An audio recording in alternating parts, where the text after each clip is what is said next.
Баршаңызға қайырлы күн. Бүгін сіздермен осындай жұп-жұқа қамырдың жасалу әдісімен бөлісетін боламын. Видеоның соңына дейін көріп, менің каналыма тіркелуді ұмытпаңыздар. Әлі алда көптеген видеолар шығады, сол себепті каналыма тіркеліп қойыңыздар. Осындай жұп-жұқа қамырдан әдемі бөректерді немесе шұқпаларды дайындауға болады. Видеоның соңына дейін көріп, менің не дайындағанымды қарай аласыздар.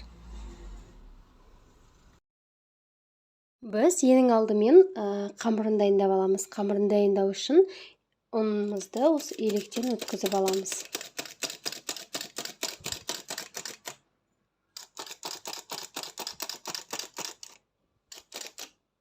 Міне, ұнымызды електен өткізіп алдық. Енді оның үстіне бір кішкентай қасықпен тұз саламыз. Тұзымызды салып алдық. Енді жай ғана суымызды құямыз. Құйып, осыдан қамыр жасап аламыз. Қамырымыз қатты жұқа болу керек емес, орташа болуы қажет. Сонда қамырымыздың жайылуына да ыңғайлы, әдемі болып шығады.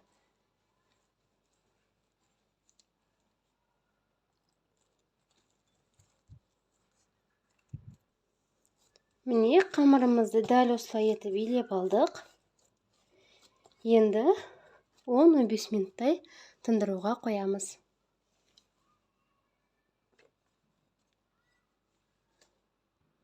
Міне, қамырымыз тұнды. Енді оны алып, бөліктерге бөліп аламыз.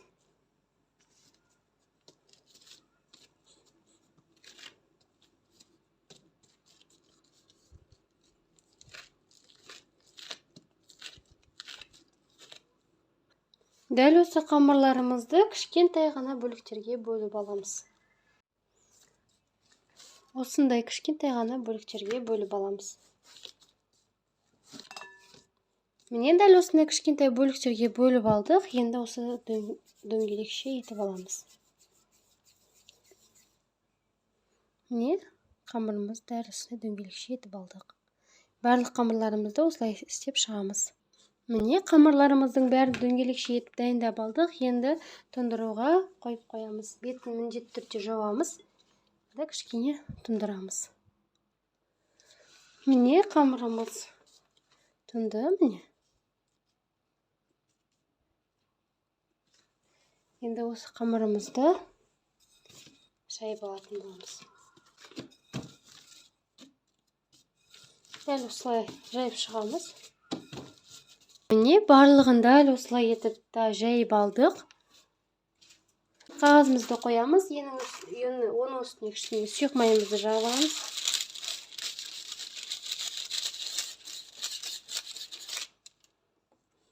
Қамырымызды қоямыз. Қамырымызды қоямыз. Және оның үстіне де сұйық майымызды жағып аламыз.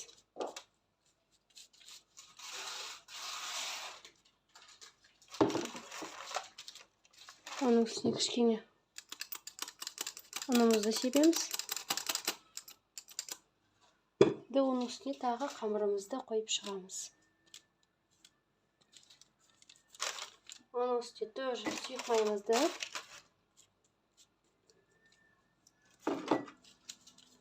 Және де ұнымызды қойып шығамыз. Енді қамырымызды қоямыз. Қамырымызды 4 слойдан істейміз.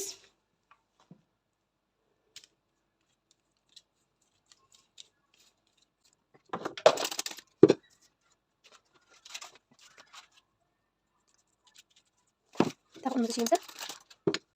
Енді осындай пергамент қағазын ішіне онда кішкене майлап аламыз. Дәл осы пергамент қағазымызды үстіне төсейміз. Енді дәл осы қамырларымызды жайып аламыз.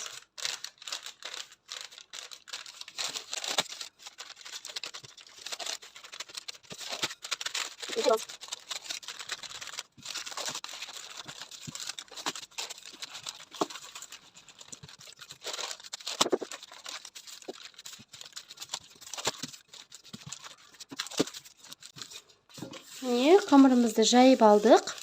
Қамырымызды осындай табамызға екі жағын 15 минуттан пісіріп аламыз.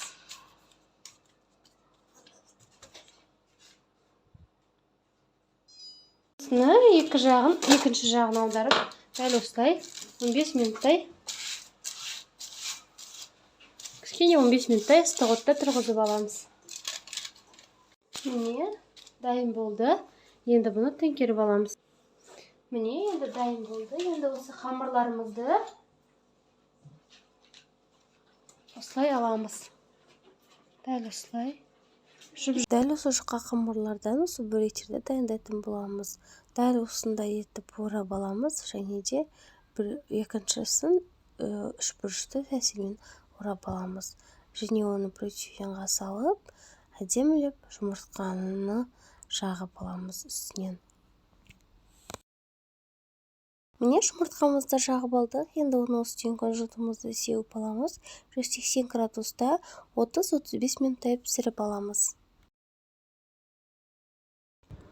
Міне біздің бөректеріміз дайын болды. Өте қатпарлы әрі дәмді болып шықты. Сіздер де дәл осылай жасап көрсеңіздер болады. Рецепт оригинал.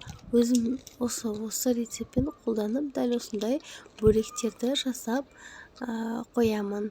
Сіздер де дәл осы рецептпен қарап жасап көрсеңіздер болады. Өте дәмді әрі керемет болып шығады. Қатпарлы болып шығады. Дәл осылай оңай әрі жақсы рецепттерді білгіңіз келсе, менің каналыма тіркелмеген болсаңыз, міндетті түрде тіркеліп кетіңіз. Видео салғанда біріншілерден болып көре аласыз. Дәл осы рецепті жасап көрсеңіздер болады. Сіздермен болған Жансұлу. Келесі кездескенше сау болыңыздар.